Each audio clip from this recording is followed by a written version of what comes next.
Hello and welcome to Contact Sport. I'm Paul Kennedy. Today we're looking at Australian rules umpiring, and in a moment I'll be joined by two special guests. With so much focus on the rules and decisions, it's easy to forget there are dedicated professionals who, just like players and coaches, are striving for excellence. Contact Sport was a fly on the wall at umpire training this week. Got the leg speed, might need it in the end. It's a goal. That is a super. Oh, it's not a goal. Goal umpire says no goal. Over the line. But it's a super play. What's happened here? They don't know. Let's have a look. Oh, that's a disgrace. That's a goal. That is a disgrace. That's a goal. He's in perfect position, the goal umpire, and he stuffed it up. That is unforgivable. That is. He should never go umpire again. And we have a look at a quick kick here. Now the North players are saying touched or hit the post. And Tony will take the repeat group out under the freeway. Is there anyone interested in an easy 30 minutes? No. Yep. Okay, so Jack will take the easy 30 minutes. You might actually just go out for 15 and turn around and come back the whole way. And then the Latour group can meet in the gymnasium to do the fartlek on the bike. He's actually a horse trainer.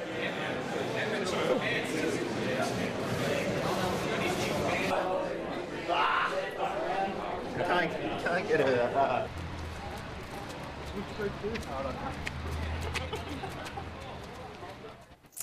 And they were the umpires running off for their Wednesday night session. I'm joined by leading AFL umpires now, boundary umpire Ian Burrows and goal umpire Luke Walker. Thanks for joining us. Thanks for having us. It would be good to get some insight for today's show and just why, first of all, you became umpires. Ian, we'll start with you. What brought you to being a boundary umpire? Well, I played lots of junior footy, obviously, when I was younger.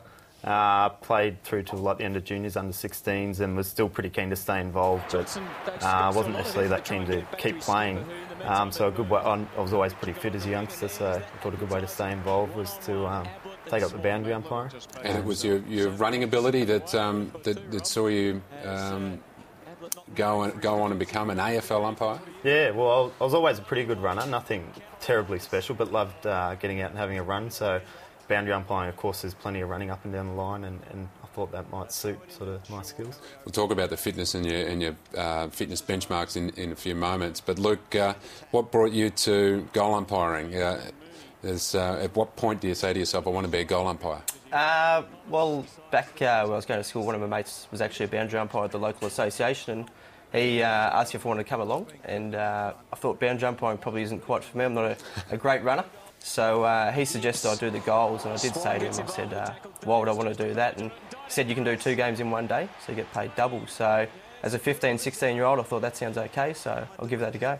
And you stayed with it despite your busy life, because you've got a full-time job, obviously, but you're also a district cricketer. Were there decisions along the way for you to either give it up or stay with it? Yeah, definitely. I mean, both take up a lot of time. Lucky enough that obviously the 2 seasons are split apart to some degree, but there are times when I do have to make decisions about whether it's going to be cricket or umpiring, especially towards the end of the cricket season and the start of the footy season. So the AFL try to help me out and encourage me to keep playing cricket, and try to help me out with appointments for the start of the season as much as possible. And Ian, what about the balance for you? Because you're a journalist at the ABC as well, so it's a busy life to be able to fit that in. Yeah. Of course, the players have the luxury these days of being full-time professionals. Yeah, you're right. All of us, all the field boundary and goal umpires in the AFL all have full-time jobs. So yeah, it can be quite difficult balancing all your training plus your commitments on game day, your compulsory training sessions, meeting all the fitness requirements, etc.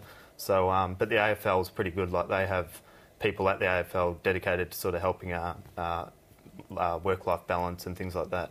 And they'll always, try and accommodate where they can to make sure you've got the right balance. Yeah. No doubt one of those people is Jeff Geishan, and I spoke to him on Wednesday night as part of our visit to the umpires training. Let's hear now from Jeff Geishan about the task of getting so many umpires out to those games during the week. There is a lot of pressure goes with that. I mean, we have 8 rounds a week, or 8 games a week. We're a little bit different to the clubs, obviously. They have one team to look after and maybe a reserves team, but we have 8 teams of umpires that go out every week to perform. And Across Australia, we put out 188 people. That's field umpires, boundary umpires, goal umpires, interchange stewards, timekeepers, ball stewards, all their observers and coaches that we expect a level of performance from. And I guess when you've got 188 people going out there, there's always the opportunity or potential for one or two of those to maybe have an off day, maybe make a few mistakes. And when that happens, obviously the pressure comes on us. You know, you would have seen firsthand tonight the level of sort of professionalism that the coaches go about their business with, the level of professionalism that the fitness staff go about their business with, and you know, then the meetings they have regarding teamwork and how they're going to go about it on the day. So, you know, some people might say it's an overkill, but no, we think the game demands the utmost professional performance from our people, and we try to deliver on that every week. And yes, we're going to make mistakes. I think there's a perception out there of 100% accuracy 100% of the time, but I can tell you, you know, after 10 or 11 years in this role, that's never going to happen. It hasn't happened before, and it probably won't ever happen in the future. So we've got to understand mistakes will be made. We've just got to try and make sure we minimise those and be as consistent as we possibly can be.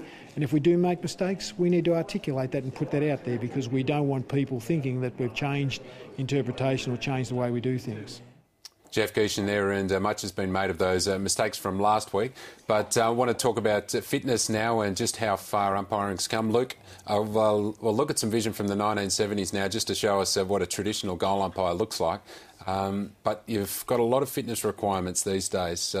Can you tell us a little bit about your training? Yeah, definitely. Pre-season, we've got to pass a 5-kilometre benchmark time, which is approximately 24 minutes. Throughout the season,